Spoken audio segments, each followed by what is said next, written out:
जय हिंद दोस्तों, welcome back to PD class. हम यहाँ फिर से आ चुके हैं पीडी क्लास पर। और अगला हमारा जो टॉपिक है क्या, प्लास्टाइड। जैसा कि मैंने आपको कहा था, अब हमारा जो है इसके बाद जो प्लास्टाइड रहेगा, और ये वीडियो आपको शायद लास्ट रहेगा, ठीक है ना। और इसमें ही मैं सारा खत्म करने वाला हूँ। तो बिना देरी किए हम स्टार्ट करते हैं। मैं आपको बता दूं, अगर आप मेरे वीडियो चैनल्स पर नए हैं तो जाएं पीडी क्लासेस पर, साइंस को सर्च करें, बायोलॉजी स्पेशली, और आप उसको सीरीज वाइज पढ़ें, तभी आपको ये वीडियो समझ में आएगा।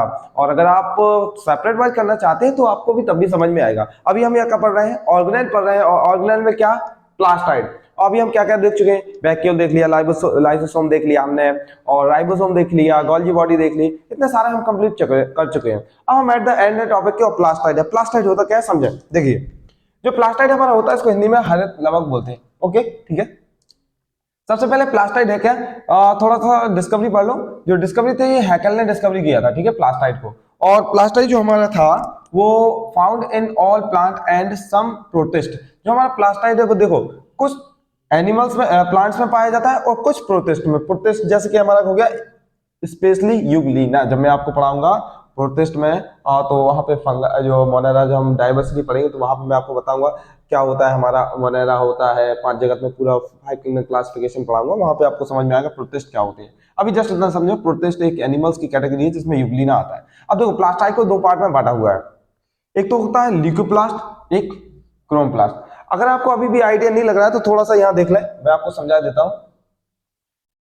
ये हमारा, ये तो नहीं बनाना है, एनिमल सेल कहाँ होगा, तो प्लांट सेल बनाते हैं। देखो, ये प्लांट सेल थोड़ा सा देख लें, ठीक है। डबल होता है, ये आपको भी मालूम है, ठीक है। ये इस तरीके से। अब यहाँ पे क्या होता है इसके, वैक्यूल, ठीक है। यहाँ पे क्या होता है, न्यूक्लियस, ठीक है। ये वैक्यूल हो गया, न्यूक्लियस हो गया। अब यहाँ पे मैंने आपको बताया था, यहाँ पे क्या पाया जाता है हमारा, क्या एक जो फोटोसिंथेसिस प्रोसेस होती है ना, इससे ये हमारा क्या है, क्लोरोप्लास्ट।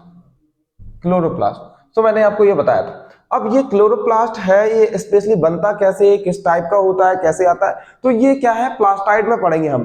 कहीं पे एक बात याद रख लो आप, जो हमारा जो होता है प्लास्टाइड हो गया, या क्लोरोप्लास्ट हो गया, क्लोरोफिल हो गया, ये सब टाइप क्या है, ये प्लास्टाइड के अंदर ही आते हैं। तो थोड़ा सा देख लो, प्लास्टाइड को 2 भाग में बांटा है, ठीक है। प्लास्टाइड को 2 भाग में बांटा है, एक तो होता है ल्यूकोप्लास्ट, एक दूसरा होता है हमारा क्रोमोप्लास्ट। ल्यूकोप्लास्ट क्या है, तो थोड़ा समझ लें। ल्यूकोप्लास्ट ये कलरलेस प्लास्टाइड है।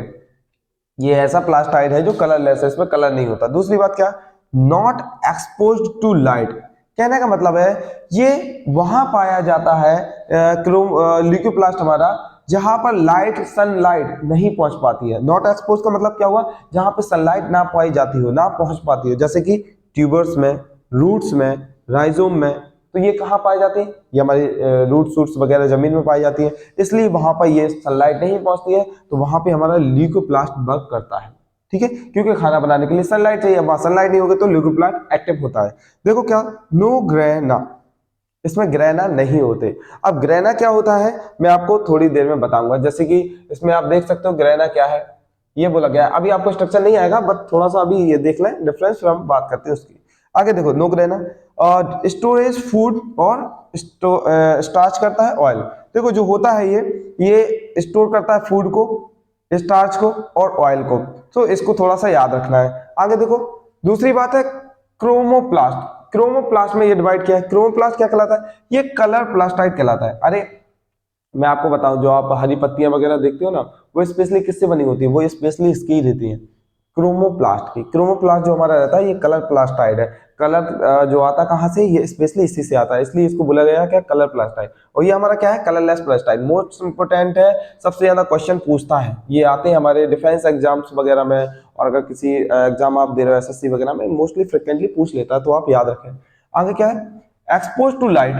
ये लाइट वहां पाया जाता है जहां पे लाइट हमारी एक्सपोज रहती है, जहां पे लाइट पहुंच जाती है, जैसे कि लीव्स वगैरह में, पेटल्स में, फ्रूट्स में। पेटल्स क्या होते हैं, पेटल जानते हैं ना हम, कोई भी आप हमारे फ्लावर हो गया ऐसे तरीके से, जो उसके ऐसे पेटल्स होते हैं, ये पेटल्स कहलाते हैं, ठीक है। तो याद रखना ये, ठीक है। तो थोड़ा सा आगे देखो, chromoplast contain pigment chlorophyll known as chloroplast. याद रखो, जो हमारा क्रोमोप्लास्ट रहता है, क्रोमोप्लास्ट, इसके पास एक कलर रहता है क्या, क्लोरोफिल। सो क्लोरोफिल रहता है, ये पिगमेंट मतलब क्या होता है, रंग रहता है। सो क्लोरोफिल इसके पास है, क्लोरोफिल का रंग कैसा होता है, ग्रीन कलर का इसके पास रहता है। और जब ये जो हमारा क्रोमोप्लास्ट रहता है इसके पास जब क्लोरोफिल आ गया तो वो क्या कहलाता है, हमारा क्लोरोप्लास्ट। याद रखना, कंफ्यूजन है थोड़ा सा याद रख लेना, क्योंकि आप कहीं क्लोरोप्लास्ट की जगह क्लोरोफिल की जगह क्लोरोप्लास्ट बोल दो, कहीं क्रोमोप्लास्ट बोल दो, तो इसको याद रखना है।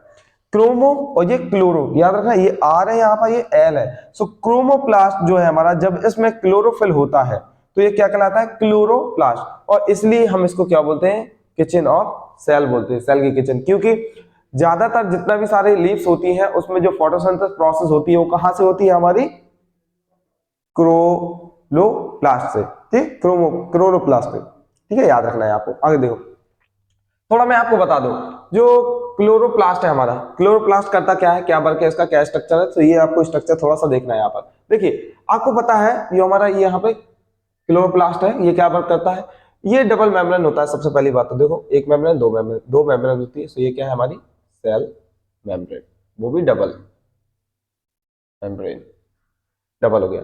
अब ये देखिए आगे, इसके पास डीएनए भी होता है, ठीक है, लेकिन क्या होता है, मेम्ब्रेन नहीं रहता है, ओपन रहता है। तो ठीक है, इस तरीके से डीएनए रहता है। दूसरी बात, यहाँ पे इसके पास कुछ राइबोसोम्स भी हैं, 70s राइबोसोम, ये ब्लैक ब्लैक कलर के डॉट मैंने जो बनाए ये राइबोसोम्स हो गया हमारा। अब देखिए होता क्या है, ये जो लाइट यहाँ पे जो मैंने दी है, जो आपको यहाँ पे दिखाने की कोशिश की है, ये कुछ कंपार्टमेंट भाई पाए जाते हैं यहाँ पर, इनमें ही क्लोरोफिल भरा रहता है, ठीक है, ग्रीन कलर का रहता है। क्लोरोफिल कैसा रहता है हमारा, ग्रीन कलर का, ग्रीन कलर का। अब दूसरी बात, इनको हम बोलते क्या है, ये जो मैंने डॉट डॉट यहाँ पे बनाए हुए, इस तरीके से सारे हमारे जितने भी सारे क्लोरोप्लास्ट होते हैं उनमें ऐसे करके थैलाकॉइड लाइक स्ट्रक्चर भरे रहते हैं। इनको देखो बोलते क्या है, एक कंपार्टमेंट को थैलाकॉइड, दूसरे कंपार्टमेंट को थैलाकॉइड, तीसरे कंपार्टमेंट को थैलाकॉइड, यानी जो वन जो मैंने बनाया है इसको थैलाकॉइड बोलते हैं। ये क्या करता है, साइड फॉर राइट रिएक्शन, यही वो पार्ट है जो एक थैलाकॉइड में जिसमें क्लोरोफिल भरा रहता है। देखो एक थैलाकॉइड है, क्लोरोफिल, एक थैलाकॉइड क्लोरोफिल भरा हुआ है, यही वो साइट है जहां पे क्या होता है, हमारा फोटोसिंथेसिस प्रोसेस होती है। अब ये कई सारे जब आपस में मिल जाते हैं, जो कई सारे हमारे थैलाकॉइड मिल जाते हैं तो उसको ग्रेनम बोलते हैं। बात क्लियर हुई कि नहीं, जब बहुत सारे थैलाकॉइड आपस में मिलते हैं तो ग्रेनम बोलते हैं। इसलिए मैंने यहां पर लिखा था, देखो ल्यूकोप्लास्ट जो था हमारा, इसमें नो ग्रेना, ल्यूकोप्लास्ट कलरलेस है, इसमें कलर होता ही नहीं है, तो इसमें ग्रेना नहीं होते। इसमें बात करें तो ग्रेना जो होते हैं, यस, ग्रेना यस होते हैं। तो आपको ये याद रखना है। आई होप जो मैंने आपको बताया यहाँ पर आपको समझ में आया होगा। अगर नहीं आया तो आप वीडियो थोड़ा सा पीछे करके देख सकते हैं, आपको समझ में आ जाएगा। तो ये था हमारा प्लास्टाइड। तो ये इसके बाद हम लोग पढ़ेंगे जो हमारा रह गया है माइटोकॉन्ड्रिया, जब तक कि आप नोट करें, ओके।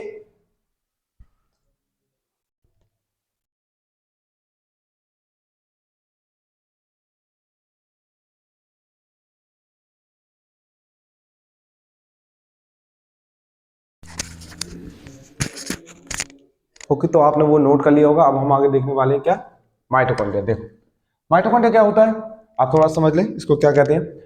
इसको बोलते हैं power house of the cell, ठीक है, power house of the cell होता है हमारा। डिस्कवरी जो थे हमारे कॉलिन ने किया था, ठीक है। Site for aerobic respiration, aerobic respiration के लिए साइट है यहीं जो है माइटोकॉन्ड्रिया ही है, जहां पर हमारा एरोबिक रेस्पिरेशन होता है। क्या एरोबिक क्या होता है, एनारोबिक क्या होता है, दो टाइप की होती है। देखो रेस्पिरेशन दो टाइप का, एक तो होता है एरोबिक, एक होता है एनएरोबिक। एरोबिक, तो एरोबिक का मतलब होता है प्रेजेंस ऑफ ऑक्सीजन की प्रेजेंस में, और ये एब्सेंस ऑफ ऑक्सीजन की प्रेजेंस में। सो ये आप प्रेजेंस ऑफ ऑक्सीजन की प्रेजेंस में होता है हमारा माइटोकॉन्ड्रिया, हमारे अंदर एरोबिक रेस्पिरेशन होता है। सो याद रखना आपको। Synthesis of ATP, so known as energy currency of cell, ये एटीपी का सिंथेसिस करता है, इसलिए इसको एनर्जी करेंसी भी बोलते हैं। क्यों बोलते हैं, क्योंकि ये हमारे अंदर एनर्जी कहां से आती है, ये माइटोकॉन्ड्रिया के ही वजह से आती है, ठीक है। जो ग्लूकोज होता है हमारे अंदर जाता है, उसको वो तोड़ता है, तो उसकी वजह से क्या होता है, हमें एनर्जी मिलती है। आई होप आपको एक आइडिया लगा होगा क्या होता है। सो आइडिया क्या है, आपको याद ही रखना है किस तरीके से ये एटीपी और वगैरह प्रोड्यूस करता है, और क्या हमारा एनर्जी करेंसी भी जाना जाता है। देखो इसका थोड़ा सा स्ट्रक्चर देख लेते हैं। जो हमारा माइटोकॉन्ड्रिया होता है वो डबल मेम्ब्रेन होता है, इसलिए इसको क्या, ये आउटर मेम्ब्रेन और ये inner membrane, outer membrane inner membrane, ठीक है। दूसरी बात देखेंगे, इसमें खुद का राइबोसोम होता है, इसलिए इसको क्या सेमी ऑटोनॉमस ऑर्गन भी बोलते हैं। यहां लिख ले, सेमी ऑटोनॉमस ऑर्गेनेल भी बोलते हैं, ठीक है, ऑर्गेनेल भी बोलते हैं। सेमी ऑटोनॉमस का मतलब क्या होता है, जिसके पास राइबोसोम हो और देखिए इसके पास डीएनए भी है, जिसके पास राइबोसोम हो डीएनए हो उसको सेमी ऑटोनॉमस ऑर्गन बोलते हैं, याद रखना है आपको।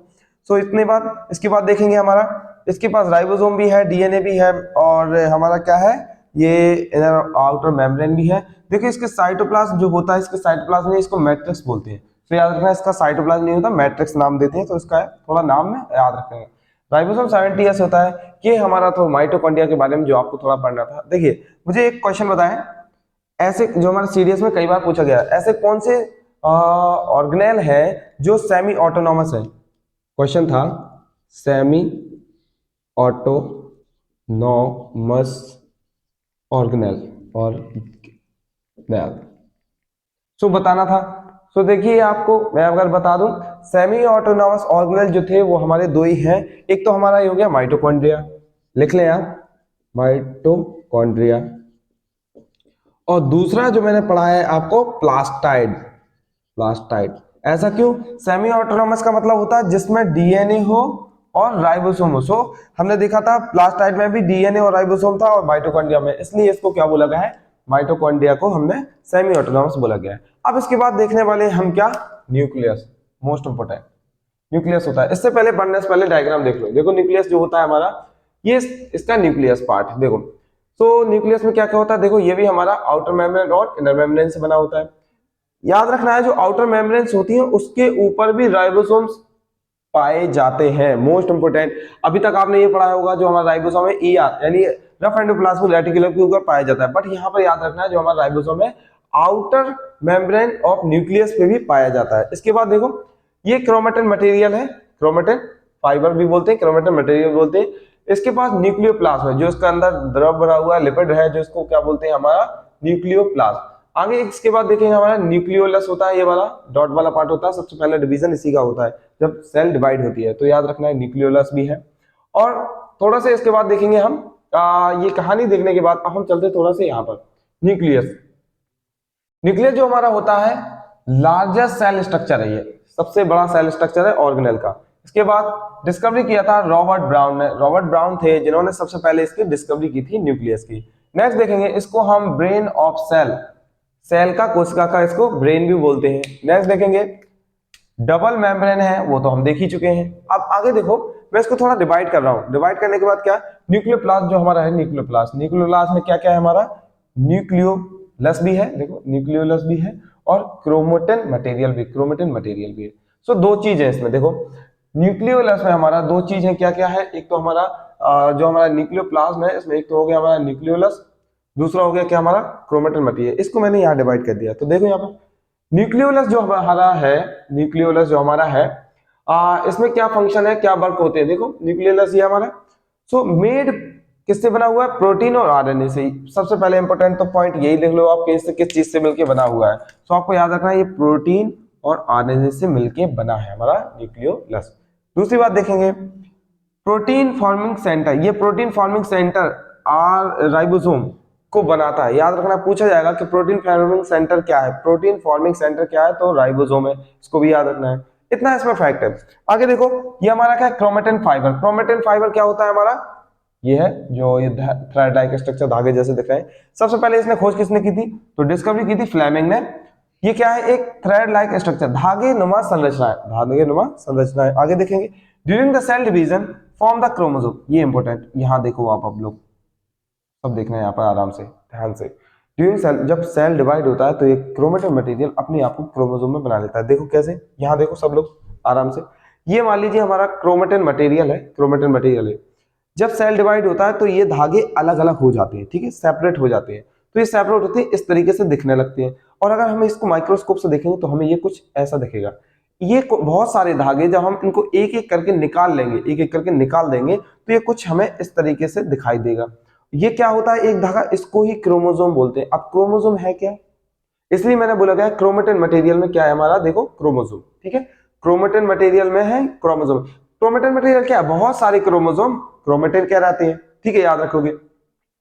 तो ये क्रोमोसोम होता है। अब क्रोमोसोम क्या है? क्रोमोसोम कुछ नहीं है, ये क्रोमोसोम क्या है? डीएनए और प्रोटीन। प्रोटीन कौन सा? हिस्टोन। क्रोमोसोम डीएनए और प्रोटीन से मिलकर बना है, उसको क्रोमोसोम कह दिया। क्रोमोसोम क्या है? डीएनए और प्रोटीन। डीएनए और प्रोटीन को क्रोमोसोम बोलते हैं, बहुत सारे क्रोमोसोम को क्रोमेटिन मटेरियल बोलते हैं। आई होप आपको एक तरीका पता चला होगा क्या है, क्या समझाने की कोशिश कर रहे हैं।